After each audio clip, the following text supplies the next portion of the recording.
अमावस के दिन पढ़ा जाने वाला श्रीमद् भागवत गीता जी का 7वां अध्याय। श्री कृष्ण भगवान बोले, हे पार्थ, मुझ में मन लगा करके मेरा ही आश्रय होकर योगाभ्यास करते हुए मेरे स्वरूप का संशय रहित पूर्ण ज्ञान होगा। सो सुनो, वह पूर्ण ज्ञान मैं तुम्हें सुनाता हूँ, जिसके जानने से तुमको इस लोक में और कुछ जानना शेष न रहेगा। शास्त्र मनुष्यों में से कोई एक सिद्धि प्राप्ति के लिए यत्न करता है। उन यत्न करने वाले सिद्धों में से भी कोई ही मुझे ठीक से जान पाता है। पृथ्वी, जल, अग्नि, वायु, आकाश, मन, बुद्धि और अहंकार, यह 8 प्रकार की मेरी प्रकृति है। इस प्रकृति को अपरा चेतन अर्थात जड़ कहते हैं। और हे महाबाहो, इससे दूसरी प्रकृति चेतन है, जिसने संपूर्ण जगत धारण किया है। इन्हीं दोनों प्रकृतियों से सब प्राणी मात्र उत्पन्न होते हैं। ऐसा जानो, यह प्रकृतियां हमसे ही उत्पन्न हुई हैं। इस प्रकार जगत की उत्पत्ति और प्रलय का कारण मैं ही हूँ। हे धनंजय, धागों में जिस प्रकार मणि पिरोई जाती है, उसी ही भांति यह संसार मुझ में ही गुथा हुआ है। मुझसे परे और कुछ भी नहीं है। हे कुंती पुत्र, जल में रस मैं ही हूँ, चंद्रमा और सूर्य में प्रभा मैं ही हूँ। हे सब वेदों में प्रणव मैं ही हूँ, आकाश में शब्द तथा पुरुषों में पौरुष मैं ही हूँ। हे अर्जुन, पृथ्वी में जो सुगंध है तथा अग्नि में तेज मैं ही हूँ। हे पार्थ, संपूर्ण प्राणियों में सनातन बीज रूप मुझको ही जानना, बुद्धिमानों में बुद्धि रूप और तेजस्वियों में तेज मैं ही हूँ। हे अर्जुन, काम और रोग रहित बलवान पुरुषों में बल और पुरुषों में धर्म के विरुद्ध न जानने वाला कर्म मैं ही हूँ। जितने भी सात्विक, राजस, तामस पदार्थ हैं, वे सब मुझसे ही उत्पन्न हुए हैं, परंतु मैं उनमें नहीं रहता हूँ। ये सब मुझ में है। सत्व, रज, तम, इन तीनों गुणों के प्रभाव से यह संसार मोहित रहता है। इस कारण यह इससे परे मुझ अव्यय परमात्मा को नहीं जानता।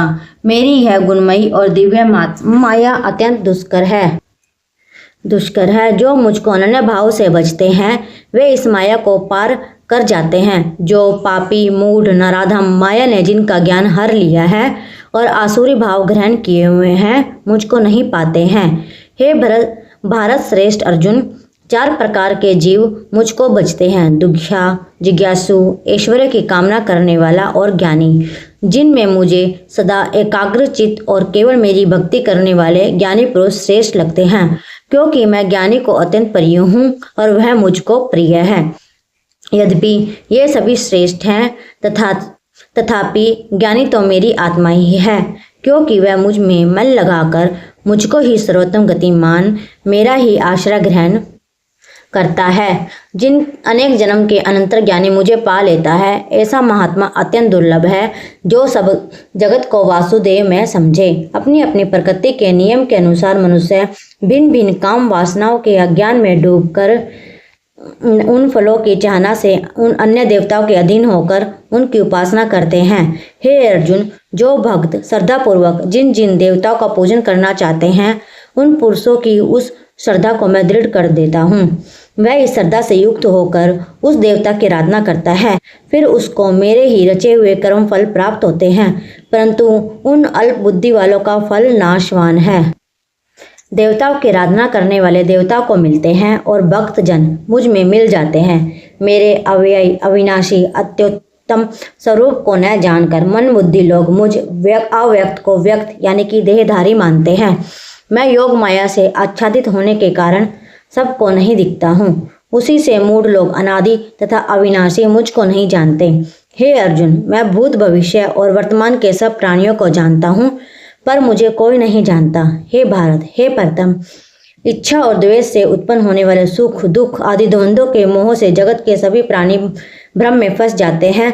जिन पुण्य आत्माओं के पाप नष्ट हो गए, वह पुरुष द्वंद्व से, मोह से छूटकर दृढ़ निश्चय करके मेरी भक्ति करते हैं। जो मेरा आश्रय लेकर जन्म मरण के दुख दूर करने के अर्थ प्रत्ययन करते हैं, वे पुरुष ब्रह्म, आत्मज्ञान और संपूर्ण ज्ञान को जानते हैं। जो अधिभूत, अधिदेव और अधियज्ञ इन सब में व्यापक मुझे जान पाते हैं, वे समाधिष्ठ पुरुष मरण काल में मुझको जानते हैं। इति श्रीमद् भागवत गीता सुपनिषद शुभ्रम विद्या योग शास्त्रे श्री कृष्ण अर्जुन संवादे प्रकृति भेद योगो नाम सप्तमो अध्याय। 7वें अध्याय का महात्म्य। श्री नारायण जी बोले, हे लक्ष्मी, अब 7वें अध्याय का महात्म्य सुनो। एक पटेल नामक नगर था जिसमें शंकुकन वैश्य रहता था। वह व्यापार करने को नगर के बाहर कहीं प्रदेश को जा रहे थे। रास्ते में शंकुन को एक सर्प ने डस लिया जिससे वह मर गया। तब उसके साथी दाह क्रिया करके आगे को सिधारे।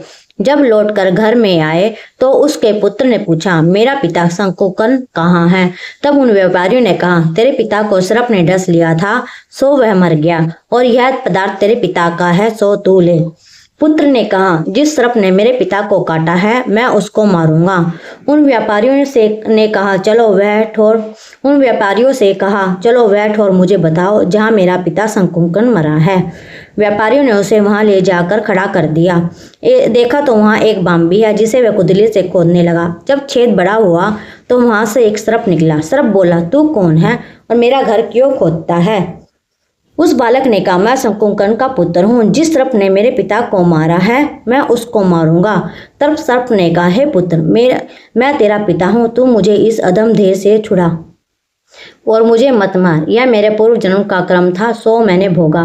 तब पुत्र ने कहा, हे पिता, कोई यत्न बताओ जिससे तुम्हारा उद्धार हो। तब उस सर्प ने कहा, हे पुत्र, किसी गीता पाठी ब्राह्मण को घर में भोजन कराओ, उसकी सेवा करो तो उससे आशीर्वाद से मेरा कल्याण होगा, उसके कल्याण होगा। तब उस बालक ने अपने घर पर उस नगर में जितने भी गीता का पाठ करने वाले थे उन सबको बुलाकर गीता जी के 7वें अध्याय का पाठ कराया और उनको भोजन कराया।